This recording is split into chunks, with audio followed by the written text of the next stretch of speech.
Everyone, तो हम infectious module की फार्माकोलॉजी कर रहे थे। हमने इन्फेक्शियस मॉड्यूल की फार्माकोलॉजी को सेल्बल सिंथेसिस इनहिबिटर से शुरू किया था और हम ऑलरेडी पेनिसिलिन और सेफेलोस्पोरिन कर चुके हैं। अब हम एस्ट्रोनम पे आ रहे हैं। मोर इम्पॉर्टेंट हमारी पेनिसिलिन और सेफेलोस्पोरिन ही है। एस्ट्रोनम और बाकी हम जो भी ड्रग्स पढ़ रहे हैं, वेंकोमेसिन, टेप्टोमेसिन वगैरह, जो हम अभी आगे वीडियोज़ में पढ़ेंगे, सारी लेस इंपॉर्टेंट होती है, but obviously they are part of your syllabus, तो एक दफ़ा उनको रीड कर देना बेहतर है। तो एस्ट्रोनम क्या है? एस्ट्रोनम हमारे एक ऐसी ड्रग है जो मोनोवेक्टम होती है and it is resistant to beta lactamases. ठीक है, किससे रेजिस्टेंट होती है? बीटा लैक्टमेजेस से रेजिस्टेंट होती है।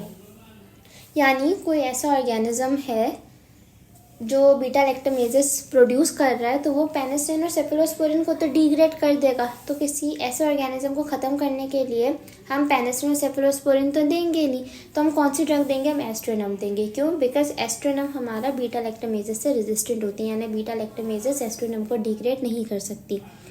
बाकी वही सेम चीज़ें हैं कि हमारा सेल्बो सिंथेसिस इनहिबिटर होता है और ये सिनर्जिस्टिक टू अमाइनोग्लाइकोसाइड्स होता है। इसका क्या मतलब है? बेसिकली जो हमारी एस्ट्रोनम है ना, वो मेनली ग्राम नेगेटिव रॉड्स के लिए दे रहे होते हैं, जैसे सीडोमोनास है, क्लैप्सिला सेरेटा, उनको ट्रीट करने के लिए हम एस्ट्रोनम मेनली दे रहे होते हैं। तो कहा जाता है कि आप एस्ट्रोनम के साथ अमाइनोग्लाइकोसाइड्स भी पेशेंट को दो, क्योंकि जब ये दोनों ड्रग साथ काम करती है ना, तो इनका फंक्शन और ज़्यादा अच्छा हो जाता है।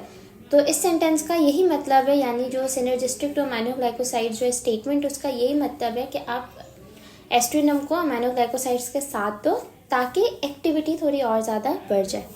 ठीक है, इस स्लाइड में भी ये लिखा हुआ है कि हमारी एस्ट्रोनम मोनोवेक्टम होती है, it is resistant to beta lactamases, और बाद में ये लिखा हुआ है कि एस्ट्रोनम हम क्यों दे रहे हैं? ग्राम नेगेटिव रॉड्स के लिए दे रहे हैं, जैसे क्लैप्सिला, सीडोमोनास और सेरेटा, क्योंकि ये क्लैप्सिला, सीडोमोनास, सेरेटा जितने भी ऑर्गेनिजम्स है ना, बेसिकली बीटा लैक्टमेजेस प्रोड्यूस करते हैं। तो जब आप पेनिसिलिन सेफेलोस्पोरिन देते हो ना पेशेंट को, तो पेनिसिलिन और सेफेलोस्पोरिन डिग्रेड हो जाती है इनके प्रोड्यूस होने वाले, यानी इन ऑर्गेनिज्म से प्रोड्यूस होने वाले बीटा लैक्टमेजेस से। तो एस्ट्रोनम तो बीटा लैक्टमेजेस से डिग्रेड नहीं होती, तो हम ऐसे कंडीशंस में एस्ट्रोनम दे देते हैं। ठीक है, नेक्स्ट है किसका? Mechanism of action. क्या मैकेनिज्म ऑफ एक्शन सेम ही है, ये भी हमारे पेनिसिलिन बाइंडिंग प्रोटीन्स के साथ अटैच होगी और फिर हमारी सेल्बो सिंथेसिस को इनहिबिट कर देगी। ठीक है, और ये आपको लाइन याद रखनी है कि जो हमारी एस्ट्रोनम होती है, इसकी बिल्कुल भी एक्टिविटी नहीं होती अगेंस्ट ग्राम पॉजिटिव बैक्टीरिया और एनारोब्स। ठीक है, ये सिर्फ और सिर्फ ग्राम नेगेटिव रॉड्स के लिए ही है, मोस्ट प्रोबेबली क्लैप्सिला, सेरेटा और सीडोमोनास। ठीक है, मैकेनिज्म ऑफ एक्शन सेम है, ये भी पेनिसिलिन बाइंडिंग प्रोटीन के साथ अटैच होगी, ये भी हमारी सेल वॉल की सिंथेसिस को इनहिबिट करेगी। और अगर आप एस्ट्रोनम को अमाइनोग्लाइकोसाइड्स के साथ दोगे तो इसका काम और ज़्यादा बेहतर तरीके से होगा। ठीक है, नेक्स्ट है फार्माकोकाइनेटिक्स। फार्माकोकाइनेटिक्स में आपको ये चीज़ लाजमी याद रखनी है कि एस्ट्रोनम को आपको हमेशा आईवी देना है। ठीक है, ओरली इंट्रामस्कुलरली नहीं देंगे, आईवी देंगे। साथ ही हमारी किडनी से एक्सक्रीट आउट होगी। तो अगर किसी बंदे की किडनी प्रॉपरली काम नहीं कर रही तो आप उस बंदे को एस्ट्रोनम नहीं दोगे, क्योंकि फिर वो बॉडी से आपकी एलिमिनेट नहीं होगी, ड्रग आपकी बॉडी में रहेगी, आपकी बॉडी के अंदर रह के और टॉक्सिसिटी दिखाएगी। ठीक है, तो इस वजह से बंदे की किडनी का प्रॉपरली फंक्शन करना बहुत ज़रूरी है। नेक्स्ट स्टेटमेंट में यही लिखा हुआ है कि अगर किडनी ख़राब होगी तो हाफ लाइफ प्रोलॉन्ग हो जाएगी। यही बात बताई जा रही है कि वो बॉडी से एलिमिनेट नहीं होगी ड्रग, तो बॉडी के अंदर रहेगी, तो ऑब्वियसली हाफ लाइफ प्रोलॉन्ग होगी। ठीक है, नेक्स्ट इसके एडवर्स इफेक्ट्स आ जाते हैं। एडवर्स इफेक्ट्स तो मेन दो ही हैं, एक हमारे जीआई अपसेट, जिसमें हमारा कहा जाता है नोजिया, वॉमिटिंग, डायरिया तो हो ही रहा है, साथ ही साथ पेट की कंडीशन इतनी ख़राब हो जाएगी कि ऊपर से कोई दूसरा इन्फेक्शन आ जाएगा।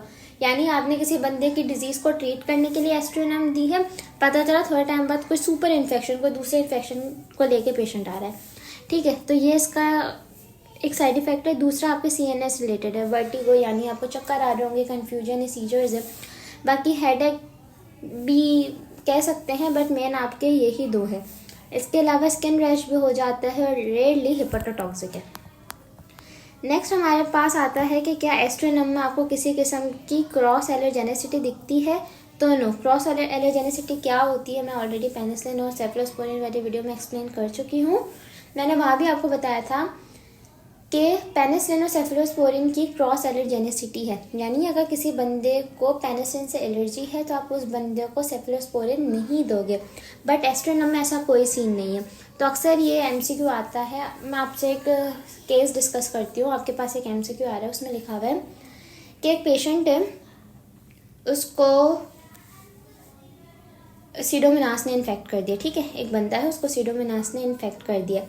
डॉक्टर ने उसको पेनिसिलिन दे दी, पिपरसिलिन या टेट्रासिलिन दे दी। कुछ घंटे बाद देखा हाइपर सेंसिटिविटी रिएक्शन हो गया।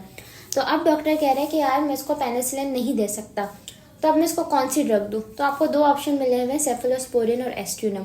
तो आप किसको टिक करोगे? आप एस्ट्रिनम को करोगे। क्यों? क्योंकि एस्ट्रिनम में किसी किस्म की कोई क्रॉस एलर्जेनिसिटी नहीं दिखती विद पेनिसिलिन और एनी अदर ड्रग।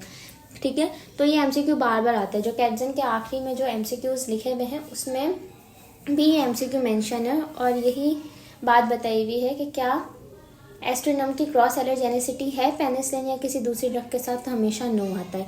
ठीक है, तो एस्ट्रिनम के बारे में सिर्फ यही चीज़ें इंपॉर्टेंट है और यही एमसीक्यू बार बार आता है कि क्रॉस एलर्जेनिसिटी है या नहीं है।